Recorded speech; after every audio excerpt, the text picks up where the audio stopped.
A major airline issuing new rules for workers. United says it's giving vaccinated pilots and flight attendants the option not to fly with their unvaccinated coworkers.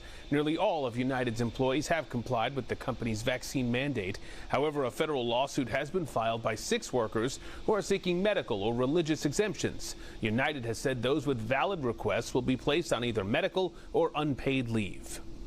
This is the new normal here on News 12. Now let's bring in Dr. Stephen Valassis. He's the chair of emergency medicine at Hartford HealthCare, St. Vincent's Medical Center. Dr. Valassis, thank you for being here. Good evening. Thanks for having me back. Good to see you again. We've been talking here about travel now. New rules coming for many passengers here. The change will end a ban that has been in place for many visitors since the start of the pandemic. Beginning November 8th, most non-citizens and non-immigrants arriving by air will have to show both proof of vaccination and proof of a negative coronavirus test taken at least 3 days before departure. Unvaccinated travelers will have to provide a result taken within 1 day of departure. So, doctor, what's the bottom line here? Do you think it's more safe to travel now than at any other point during this pandemic? I think it's absolutely safer to travel now. I mean, we have the benefit of everything we've learned over the last year or so. And when you think about it, people are being vaccinated. There's vaccinations out throughout the world in great numbers. I mean, we still need to do better, but we're at a very different place now than we were before. And really, these recommendations are following the science. We're looking at people who are vaccinated, so they have protection, and then they're being screened 3 days before, which is making it even safer. Well, doctor, we're also seeing states and local governments issue guidance ahead of Halloween. Again, trying to keep people safe. We know many children are yet to be vaccinated, as we just discussed. Many of them, though, they're going to head out to go trick-or-treating this weekend. So what advice do you have for parents? Should they take precautions? And if so, what are some things families can do to stay safe? Well, first, I have to say I'm very excited anticipating the vaccination of the younger ones. I've got 2 younger ones, and we can't wait for the news that we can get them vaccinated. Children need to be able to go trick-or-treating and to experience these things that life is about. I think they've lost so much in this past. So going out and being safe. I mean, trick-or-treating generally is an outdoor event. So when outdoors and not in big groups, that it is safe. We want to try to avoid the indoor events. In terms of trick-or-treating and giving out candy, we want to make sure that candy is wrapped. We want to try to avoid the time that we're spending in close contact with other people. And again, having them outdoors, enjoying trick-or-treating, having some hand sanitizer along, I think will go a long way. Yes, so many people looking forward to this, of course, on Sunday. Now, doctor, we're learning more about just how early COVID-19 may have been spreading here in the U.S. We've heard similar claims before, but newly published data shows the coronavirus may have arrived in the U.S. by January of 2020. And the study says many of those infections during the first wave went undetected. Doctor, we know the first confirmed case in the U.S. came on January 21st of that year.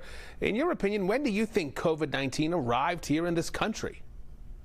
Yeah, that's such a hard question to answer. I think we all know people who had upper respiratory infections in those preceding months, and a lot of them said, I wonder if that was COVID. And some of them went and got antibody tested, and they may have been positive, but again, it doesn't prove that infection was truly COVID, because they might have had the COVID later. I think what's important to understand is pandemics are going to spread around the world a lot faster now. The world is much smaller. People travel. People are going from one continent to another. And so things that took time to spread, we had more time to be prepared, is going to happen a lot faster. I don't think it's really important, when it came here, but I think it came and we're dealing with it. Okay, doctor, so to your point then, assuming that pandemics are going to spread a lot faster, what did this pandemic teach us about preparing for the next one and the one after that? Probably a lot, I'm sure. Well, I think we've all learned, at least in the medical center, that we can make decisions quickly, that we need to adjust, that we need to pivot. As information comes in, the entire country made decisions, changed their plans. Again, at the beginning, we didn't have a whole lot of data. And as data came in, and as data is still coming in, we're making changes. We're pushing the vaccines, and we're hopefully getting children vaccinated at an earlier age. So it's about following the science.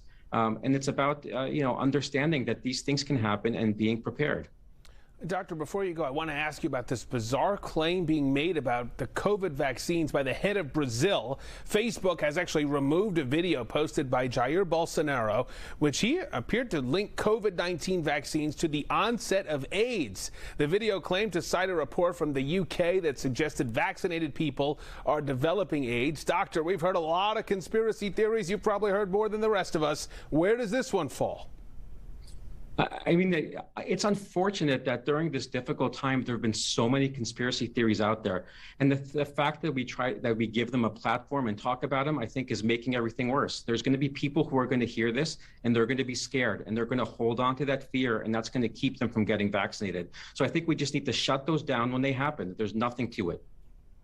All right. And lastly, for these conspiracy theories, people read things online. They don't know what to make of it. What's your advice to get information that folks can rely upon? We've got about a minute left here. Well, I mean, there's a couple things, right? I think there's great guidelines that come out from the states, from the government, from the CDC. I mean, we talked in the prior segment about the vaccination in children, and you can see how robust a process it is to get the vaccines approved. So you've got really strong data that's following science, and then you have people who are making absurd comments that are not based in science, and they're getting airtime, or because of social media, they're making posts that are going viral. And these things are counterproductive. They're scaring people, and they're getting in the way of us getting the job done and getting through this pandemic. All right. Well, Dr. Valassis, we know you're doing the job day in, day out on the front lines. Thank you so much for being here. Thank you very much. Have a good night. You too. When we come back, vital information on COVID-19 booster shots and the latest on COVID-19 vaccines for younger children. That's next, right here on The New Normal.